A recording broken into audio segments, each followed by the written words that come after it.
एके दिवशी सारे जंगलातील प्राणी एका जागेवर बसलेले असतात. बसून बसून त्यांना खूप कंटाळा आलेला असतो. तेवढ्यात माकडाच्या मनात एक कल्पना येते. तो सगळ्यांना बोलतो, आपण काय करू, ससा आणि कासवाची शर्यत लावूया. ससा तर शर्यतीला हा बोलतो, पण कासव नको म्हणत.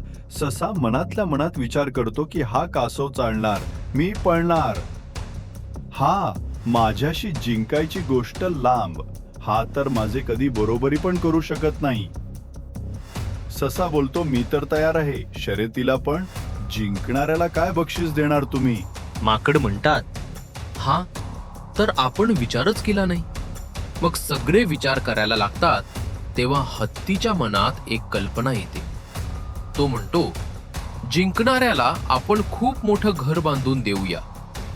सगळ्या प्राण्यांना हत्तीचा हा विचार आवडतो.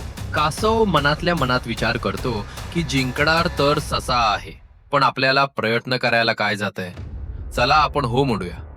असो. मग सगळे प्राणी लांबच्या जंगलात जातात आणि सारस्याची, कासवाची शर्यत सुरू करतात. ससा तर खूप पळतो, पण कासव बिचारा दमादमानं चालतं तसं खूप पळतो आणि कासवाच्या खूप पुढे जातो आणि मागे वळून पाहतो तर मागे कासव खूप लांब असतो. म्हणून ते एका झाडाखाली एक झोप घेतो. नंतर पाहतो तर कासव अजून खूप लांब आहे. तो अजून पुढे जातो आणि एका रानात खूप सारे गाजर दिसतात. तो म्हणतो, आज तर माझ्यासाठी खूप चांगला दिवस आहे. तो लाल गाजर खूप मजेमध्ये खाऊ लागला. त्यांनी खूप गाजर खाल्ली आणि पाणी पिला. पाणी पिल्यामुळे त्याला झोप खूप येते.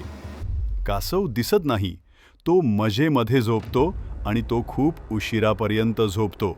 तेव्हा कासव पुढे जातं, पण त्याला काहीच कळत नाही. आणि तो जेव्हा झोपेने उठतो तर काय, कासव जिंकलेलं असतं.